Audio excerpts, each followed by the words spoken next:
साहेब बंदगी। आज हम कबीर साहब के आश्रम में आए हैं, यहाँ पास में आपको विजिट करवाते हैं।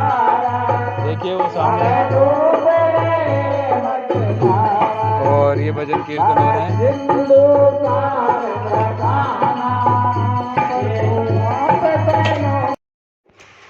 जोर से जयकारा मारिए कबीर साहब का। बोलिए सदगुरु कबीर साहब की जय हो। जीतो इधर और यहाँ से क्या बोला, कितनी बढ़िया बुलंद आवाज थी। अगर वो डांट देते तब कितनी तगड़ी आवाज है। तो जयकारा लगाना चाहिए, कहीं भी जाओ कहीं भी जाओ जयकारा लगाओ। आदमी पहले हंसता बहुत, आज हंसना बंद हो गया। हंसना बंद हो गया है तो फिर उसका जो माइंड है खुलना पड़ता है। आदमी जब अकेला बैठता था तभी हंसता था। कई बार ऐसे मनोरंजन या ऐसी कहानी ऐसा कोई बात याद आती थी कि अकेले हंसने लगता था। अब चार आदमी तो जयकारा भी लगाना चाहिए, हंसना भी चाहिए और कभी कभी तेज बोलना चाहिए, कभी कभी धीरे बोलना चाहिए। इसका सबका शरीर पर असर पड़ता है। हमारे जीवन में कबीर साहब ऐसे संत मिले जिसकी आप कल्पना नहीं। संत सभी हुए महान, लेकिन जो कबीर साहब का ज्ञान है वो अमृत के समान। अगर ठीक से कबीर साहब का ज्ञान अगर आदमी हो जाएगा तो उसको कुछ नहीं करेगा तभी बहुत कुछ करेगा।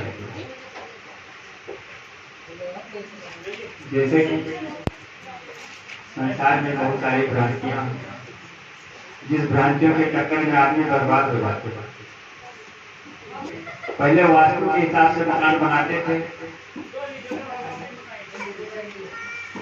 तभी वही सिस्टम चलता था और आज भी वास्तु के हिसाब से बनाते हैं तभी सिस्टम नहीं चलता। वास्तु के चक्कर में मकान बेच दिए, मकान तोड़ डाली गई, बिल्डिंग को नष्ट कर डाले हैं। चलो पैसा है तो आपने कर दिया, जिसके पास नहीं है वो क्या करेगा। और जिस वास्तु के हिसाब से आपने मकान में आपकी नुकसान हुआ, उसी में दूसरे को जब बेचे तो वो फलने फूलने लगा। तो यहाँ वास्तु का गड़बड़ी है कि कर्म की गड़बड़ी है? कर्म की गड़बड़ी है। कबीर साहब ने बहुत अच्छा ज्ञान दिया हमको अपने जीवन में। अरे देखिए कबीर साहब ने कहा था, नाचे कूदे तोड़े दान आकर दुनिया राखना। हंसी मजाक की जोड़ी करिए फिर जीतेगी, लेकिन सत्य का मार्ग बता दीजिए तो लोग नहीं जीतते, हट जाते, चले जाते। आज किसी बच्चे से बोलिए कि बेटा पढ़ाई करेगा, आपसे बोलना बंद कर देगा। अगर उससे ये बोल दो कि बेटा मोबाइल चलाना, पहले लोग पिक्चर नहीं खेला तो बंद, मोबाइल चलाना, रोज सुधरेगा, आपसे रोज बात करेगा, आपको प्रणाम भी करेगा, हाल चाल पूछेगा। लेकिन ये उसको नहीं मालूम कि उसकी बुद्धि खत्म होती जा रही है, वो अपने मार्ग से चला जाता है। सभी लोगों के पास मोबाइल मिलेगा, आज सबके पास। अनपढ़ गंवार आदमी जिनको कुछ भी ABCD नहीं आती है, काका का गाना नहीं आता, उसके लिए टच मोबाइल मिलेगा। और कोई भी टच मोबाइल 8-10 हजार से कम नहीं आता है, लेकिन उसका वो प्रयोग क्या करता है उसको कुछ नहीं मालूम। बस आपको देखा उनको देखा दिया है और उससे के बाद बचेगा तो वो बच्चों को पकड़ा देगा। लेकिन लोबाइयाँ क्या करती हैं कि मोबाइल बच्चों को दे देती हैं, बच्चे वैसे देखते रहते हैं, उंगली चलाते रहेंगे, कुछ भी करेंगे ऐसे ऐसे तो भूलने लगे तो भूलते। लेकिन उससे उनके आँख की ज्योति और बुद्धि का जो मैग्नेट है वो नष्ट हो जाता है। जैसे गुटखा खाने वाले का जबड़ा शून्य हो जाता है, सिकुड़ जाता है, आवाज नहीं बोल पाता है, उसका मुंह चेहरा जो है सिकुड़ने लगता है। इसी प्रकार से माइंड का जो पावर है वो बढ़ जाती है। तो जो छोटी छोटी चीजें जिससे हमें ज्ञान होना चाहिए वो भी कोई बताने वाला नहीं है। और ये सब कभी मिलता है जब हम अच्छी संगत करते हैं, अच्छे लोगों के पास बैठते हैं।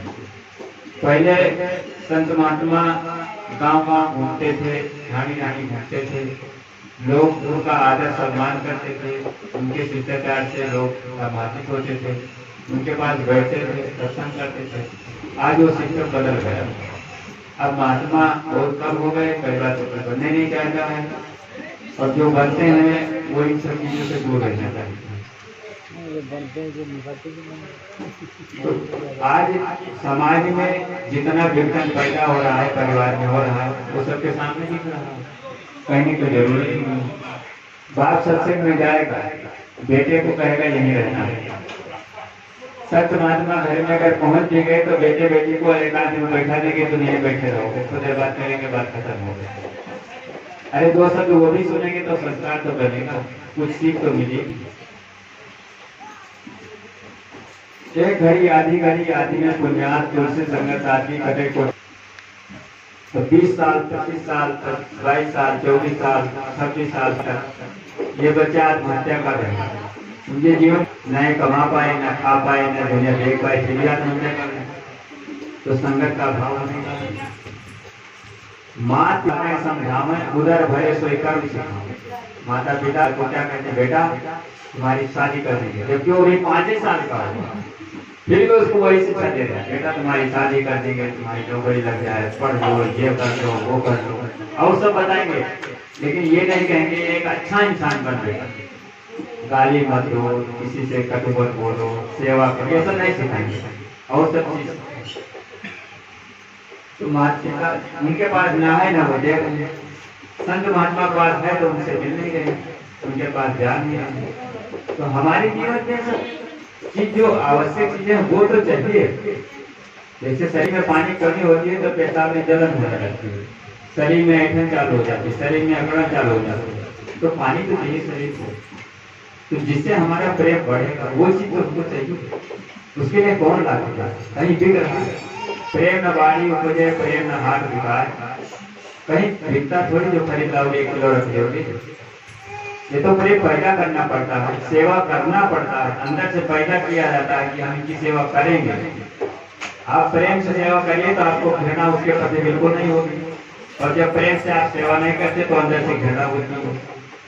मैं कई घरों में देखा हूँ, बड़ी बड़ी भारी गलती कर देते हैं और आंख बंद करके लोग उसको सह लेते हैं, उसको जवाब नहीं देते। एक तो उसकी आदत बिगड़ रही है, और दूसरा वो बाद में जिस दिन वो नुकसान करना है उस दिन उसके हाथ से वो निकल जाता है।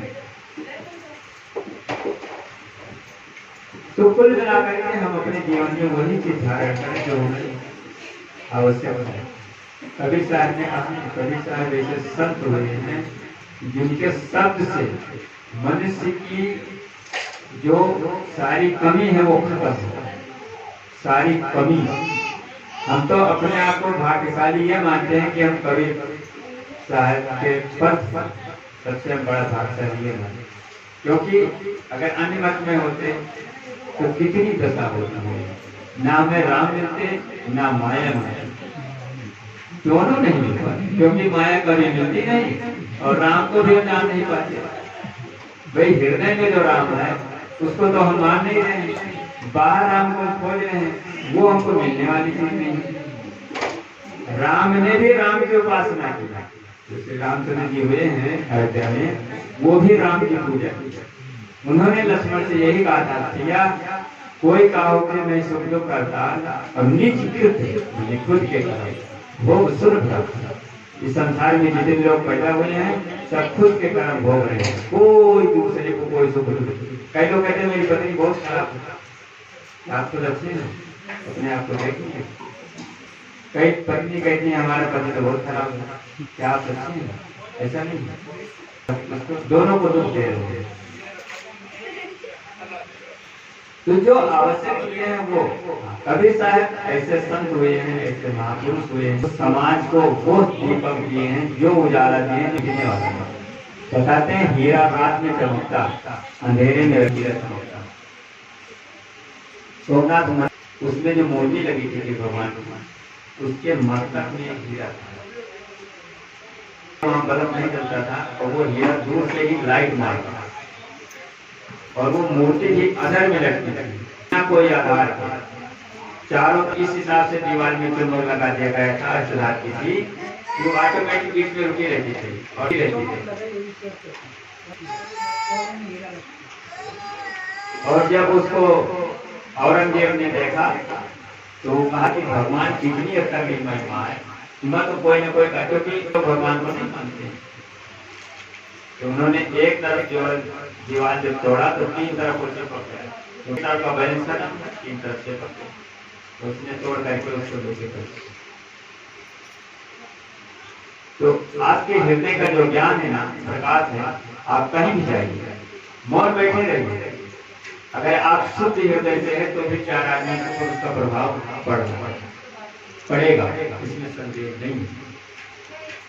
मैं कई बार ट्रेन में बस में मौन होकर बिल्कुल शांत बैठा रहता हूँ, सब लाइन से बैठने के खूब आपस में बात करेंगे, मैं किसी बात नहीं करना चाहता, मैं बोलता हूँ, मुझे जरूरत नहीं पड़ती। फिर भी उसमें से लोग कोई ना कोई पूछ ले, महाराज जी क्या कर रहे हैं, कहाँ जा रहे हैं, भोजन कर लीजिए, ये ले लीजिए, वो ले लीजिए, कुछ खा लीजिए, उनका प्रेम। तो आप शुद्ध रहेंगे तो आपके अंदर वो प्रकाश प्रकट होगा। काम, क्रोध, लोभ, मोह, अहंकार, ये 5 वस्तु ऐसे हैं जो हमारे जन्म मृत्यु में सहयोग करते हैं। तो इनको जितने आप बढ़ाओगे बढ़ेगा, घटाओगे तो घट जाएगा।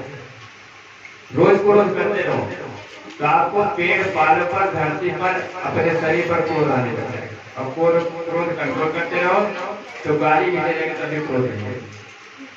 अभ्यास करके देख लो, नहीं मानते हो। एक बार एक वाणी सामान्य था, दूसरा आदमी आया और उसको 2 तमाचा मारा। 2 तमाचा मारा तो वाणिया भी एक बट्टा उठाया 1 किलो का और खींच करके उसके कान के लेके पास गया और कहा मार का ऐसे बच गया। फिर वो बट्टा रखने कान के, उसने फिर 2 तमाचा मारा। फिर उसने बट्टा उठाया और खींच करके लगाया कान तक का, ले गया और फिर मारा नहीं, छोड़ दिया, वो चला गया आदमी। तो दूसरा आदमी खड़ा रहा, कहीं बोला भाई साहब आपने उसको मारा क्यों नहीं, कहीं भाई साहब मुझे धंधा करना है, मुझे दुकान चलाना है, उससे लड़ाई करके अपना नुकसान थोड़ी करना है। तो कहीं तो फिर दौड़ते क्यों मार देंगे, तो कहीं मैं इसलिए दौड़ता था कि वो डर जाए, मैं लड़ाई नहीं करना, क्योंकि आज लड़ाई करेंगे कल कचहरी चक्कर में पड़ेगा, हमारा धंधा बंद हो जाएगा, 4 दिन दुकान बंद रहेगी, हमारा 4 दिन का नुकसान होगा। और वो आज का चला जाएगा, वो तो फटा आदमी है, उसका नुकसान हो जाएगा। तो कुल मिला के हम जिस आदत को जितना बढ़ाना चाहेंगे बढ़ेगी और घटाना चाहें तो घट जाएगी। ये अभ्यास है। एक रसली डिग्री कोमल होने की जो जगत होती है, पत्थरों का सिला रखा रहता है, उसमें आप पुरानी कुंडी भरे जाते थे, देखिए उसमें आग बनी हुई है रस्सियों की। कबीर साहब ने कहा नित हरसान लोहा गुण छूटे, जिसकी गोद की माया बने। अगर आप नित सत्संग करते रहेंगे, करो वैसे बैठ के चर्चा कर लिया करो, तो काफी आपका मोह माया कम हो जाएगा। ये नहीं कोई कहता घर छोड़ दो, जंगल में चले जाओ, ऐसा नहीं है, खाली उसका अभ्यास करते रहो, करते रहो। लेकिन कुछ में थोड़ा सा परिवर्तन आना चाहिए। बिना परिवर्तन आप कहीं नहीं कर सकते, जा नहीं सकते।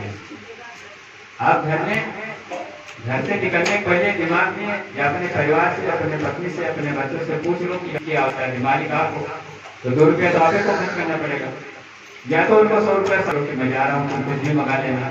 और जब नहीं देते हो, आप खुद लाते हो, तो उनसे पूछ करके जाया करो और टाइम से आ जाया करो। आप आते हो, जब वो कुछ रहता बच जाता है, तब आप लेके आते हो, वो सब सूख जाती है, कहते हो ये तो मैं लाया बस। अरे तो टाइम से आप आओ तभी ना बनेगा। तो व्यवहार काल में भी हमें सजगता की जरूरत पड़ती है। परमार्थ तो बाद में आएगा, पहले हमारा व्यवहार होगा। रोटी खाइए और प्रेम से खाइए, सूखी रोटी खाइए, तो उसमें भी आपको आनंद आएगा। और देसी घी का हलवा बनाओ और मन आपका खराब हो तो वो भी करवा देगा, क्योंकि भाव बिना भक्ति नहीं। जब तक आपका भाव नहीं होगा तब तक कोई भी दिशा में भक्ति आपकी नहीं होगी।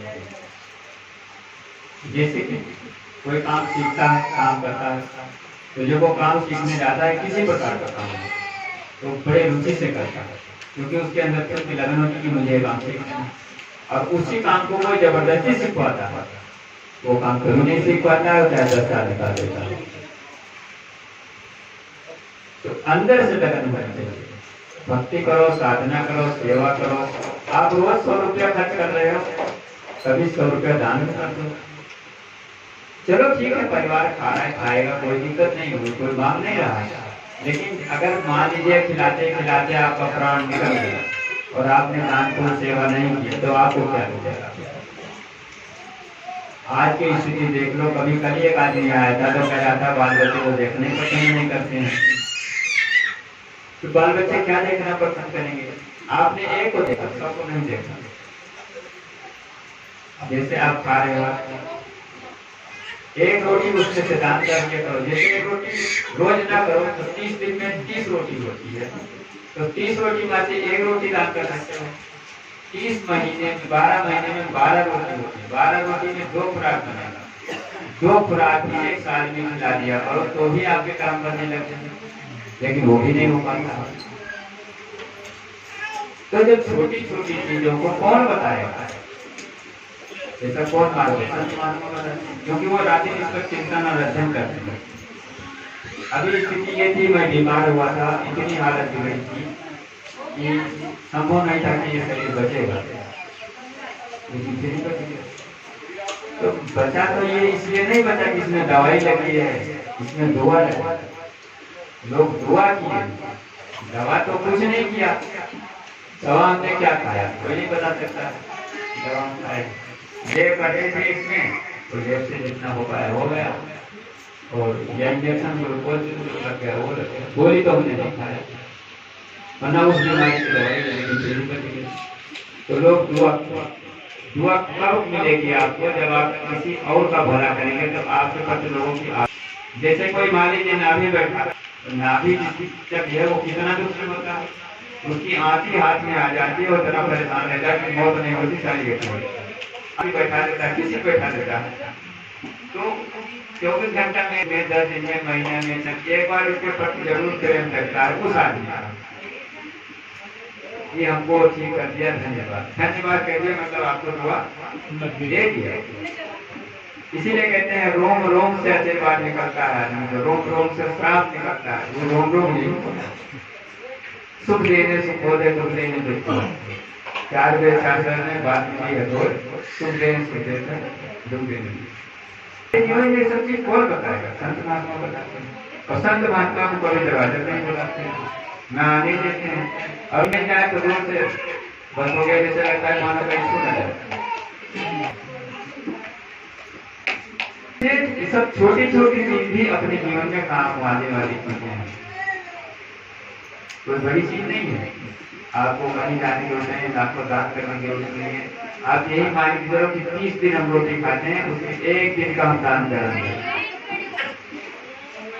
30 दिन में 1 दिन का, 1 दिन कई रोटी आप खाते हैं? 1 दिन में 4 रोटी, 3 रोटी, 2 रोटी, वो भी दान नहीं कर सकते।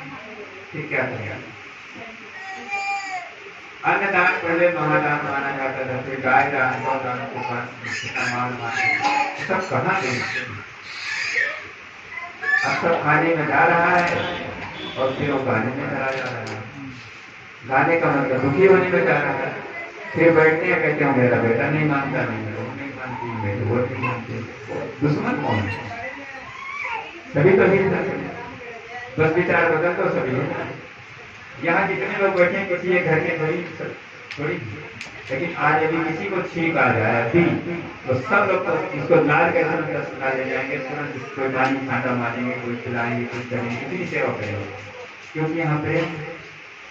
लेकिन यही अगर रोड पर कोई एक्सीडेंट हो जाए तो वहाँ कितने लोग कर जाएंगे? देखेंगे नहीं। इसलिए नहीं देखेंगे क्योंकि उनको प्रेम ही नहीं। तो प्रेम अंदर पैदा किया जाता है, प्रेम सिखाया जाता है। कभी भी याद रखो, अगर आप किसी के पास बैठे हो तो उसको प्रेम जरूर करो। जीवन में तो काम आना चीजें, और नहीं मानते तो करके देखो। आपके दरवाजे कोई आता है, अब बैठने में नहीं बोलोगे, याद रखना आप कभी किसी दरवाजे जाओगे तो वो भी खड़े खड़े बात करके चला जाएगा, बात नहीं करेगा, वो बैठने के लिए नहीं जाएगा। जिसको आप नहीं कि वो नहीं, अन्य कोई 100 कोई भी कोई आपसे मिलेगा ना, तो राम राम कर देगा, हाथ जोड़ देगा, और खड़े खड़े बात के हाथों कर देगा।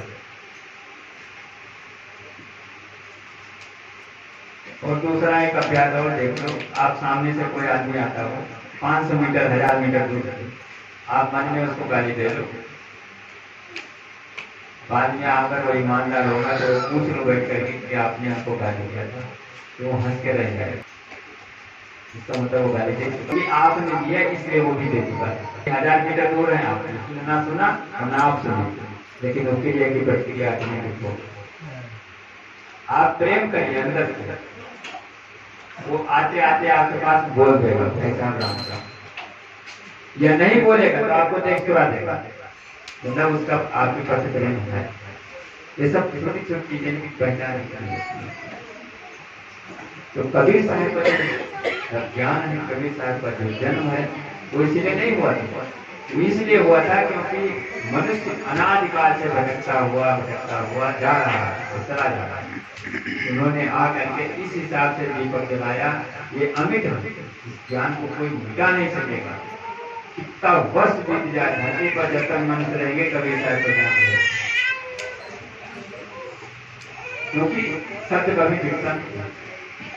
पहले के माताएं बहनें जो गीत गाती थी, जो रात रात भर गाती थी, वो कोई किताब में नहीं छुपा था, लेकिन वो शब्द का ज्ञान था, सुन करके लोग याद कर लेते थे और गीत गाते थे, और वो पीढ़ी जब पीढ़ी चलता आ रहा था। अब आज बंद हो गया, आज के लड़कियां नहीं गाती हैं, ना कुछ सुनना चाहती हैं, तो लोग पूरी लोग हैं वो कितना दिन गाएंगे, कितना दिन जिएंगे, खत्म हो जाता। इसीलिए कबीर साहब का जो ज्ञान है ना, इसको बड़ी गंभीरता से आप हृदय में धारण, क्योंकि कबीर ठाकुर से ये वही जाति कबीर ठाकुर से ये वही जाति धाम। अब देखिए कोई बहुत समझदार बुद्धिमान आदमी होता तो उसके 10-15 लोग 20 लोग जाते हैं सलाह देने, नमस्कार करते हैं, सलाह देते हैं, और वो सलाह बताता है और उनका काम होता है। तो ऐसे कबीर साहब आपको नियम कानून, दया धर्म, शिष्टाचार, राजनीति, गोटी नीति, मनोनीति, कौन ऐसा संत है जो बीजेपी में आपके नहीं? क्या ढूंढना चाहते हैं? कबीर साहब ने कहा बेड़ा तीनों खेत को बेड़ा कैसे खाए, 3 लोग संशय बड़ी में काय पहुंचे। बेड़ा बाढ़ लगाते ना, उसके 5 फीट का कनाल नहीं बचा होता। आज किसी को वोट दे दीजिए, किसी को भी, एक सरपंच सदस्य को दे दीजिए, अब कभी काम नहीं आपको होने देता न करता, मना भी नहीं करेगा, करेगा नहीं, आप ही को खाने लग जाएगा, आपका ही जो पैसा आएगा सेक्शन, या रोड का, नाली का, बिजली का, कुछ भी आएगा वो खा जाएगा। कबीर साहब ने कितनी बड़ी बात कहा, बेड़ा गिरा खेत तो बेड़ा के, तो जो रक्षक है वही रक्षक, ऐसी चीज नहीं। कबीर साहब ने तो बहुत कुछ दे दिया, और कबीर ऐसे महापुरुष को आप रात दिन नमन करिए हृदय से, आपका हृदय का जो कपाट है वो खुल जाए। खाने हमको इतना पसंद है कबीर साहब का नाम से, बहुत प्रफुल्लित रहते हैं। मैं सन्यासी में जब जाता था तो कोई बात होती थी, कभी पंथी ठीक है, लेकिन जब 2 दिन 4 दिन बीत जाता था तो कहते थे आप लोगों का विचार ही अलग होता है। मैं कहता था भाई क्यों नहीं जान, कभी पंथी है, बचपन है कि नहीं, सत्य को नहीं छोड़ना चाहिए। कितने लोग कहते थे आप मेरे मत में आ जाइए, मेरा कपड़ा पहनाइए, तो मैं कहता था इसमें आप पूरी बता दीजिए, हमारी सूरत है सफेद बजाय कोई दिक्कत नहीं, लेकिन आप अपने को भी बताइए, हम अपनी को ही बता दें, हम बता रहे हैं आप यहाँ बता दीजिए। कबीर पाने सबका पाँव समझ जाएगा, ऐसे कबीर साहब के ज्ञान में सभी ज्ञान समझ, क्योंकि इन्होंने कोई पकड़ नहीं छोड़ा, किसी समाज में किसी प्रकार से किसी गुरु को इन्होंने नहीं छोड़ा, इन्होंने तो साधु को भी नहीं छोड़ा।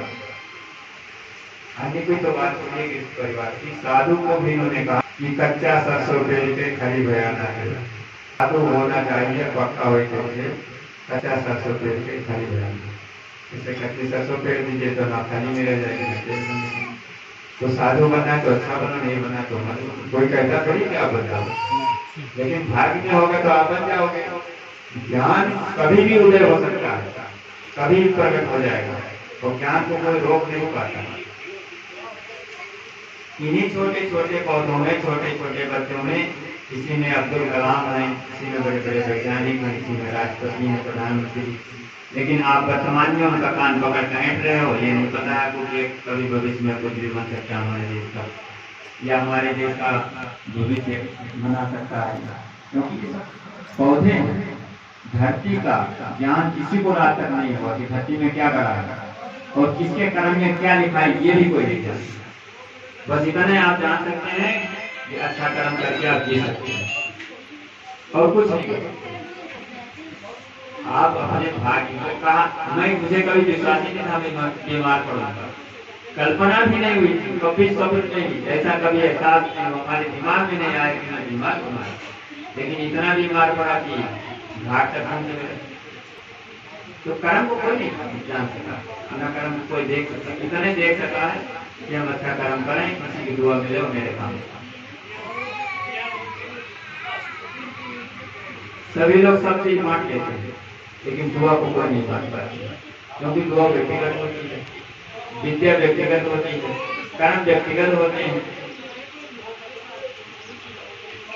एक बार एक घर में महात्मा गए,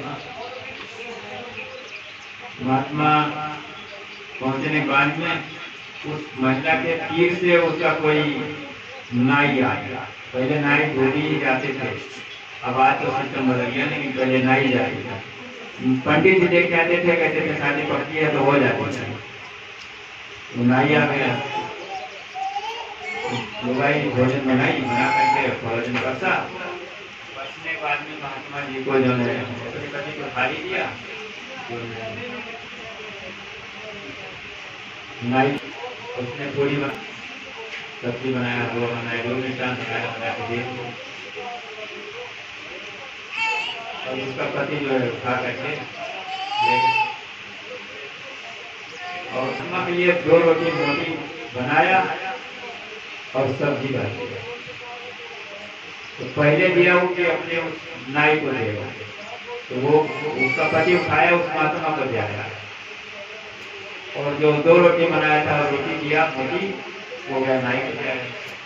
अब पत्नी परसने के बाद में दूर से देखी कि तो थाली बदल गई, अब क्या करना, तो अपने पति को इशारा किया, नाक को हटवा दिया कि ये जाएगा तो कहेगा कि वहां हमारे गए तो कोई खातिरदारी नहीं।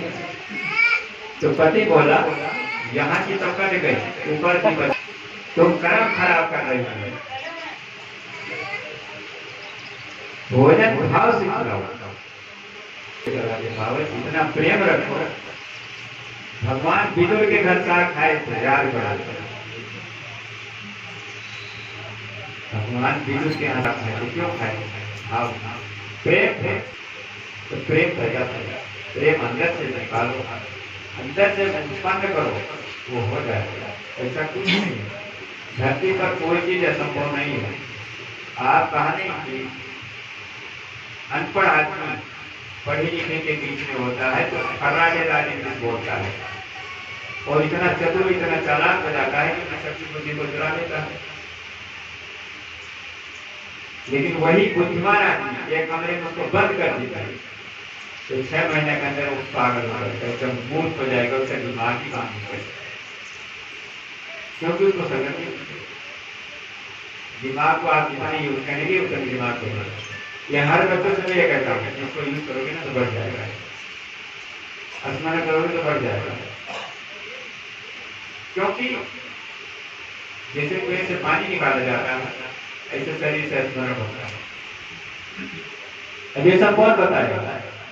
किसी भी, हम बहुत सारे लोग बीड़ी पीना सिखाते हैं, परिवार में देखता हूँ बच्चों को बीड़ी पीना सिखाते हैं, गांजा पीना सिखाते हैं, दारू पीना सिखाते हैं, अच्छी संगत नहीं बताते हैं, अच्छा व्यवहार नहीं बताते हैं कि भैया ऐसा मत करो, हम तो बर्बाद हो गए, तुम बर्बाद हो गए, नहीं, तुम भी खाओ। गुटखा खाएंगे तो दाना उसको दे देंगे, तुम भी खा ले, अपना तो पूरा खाएंगे तो उसको 2 दाना खिलाएंगे, 4 खिलाएंगे, 8 खिलाएंगे।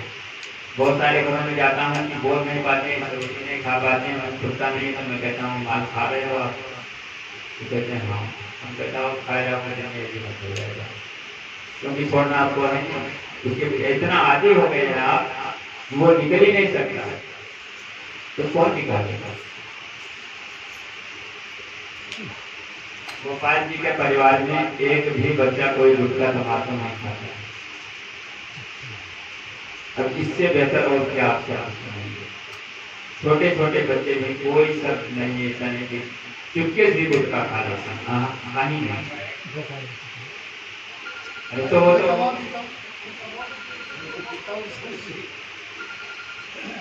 वो तो पुराने जमाने का है, नए जमाने की बात करो, नई संगत की बात करो, नए बच्चों की बात करो।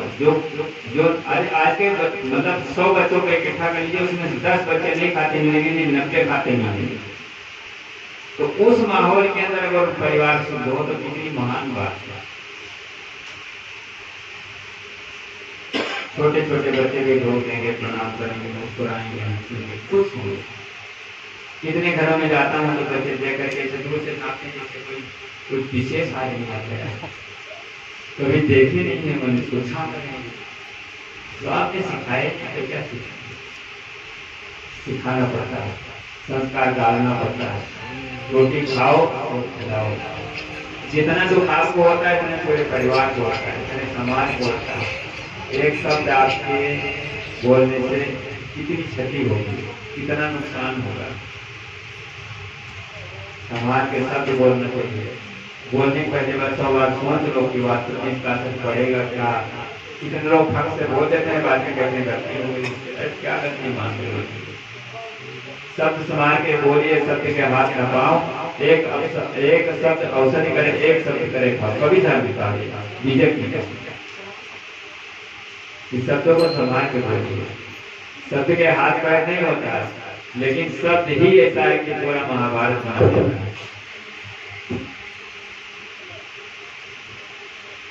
तो कबीर साहब का जो जन्म हुआ था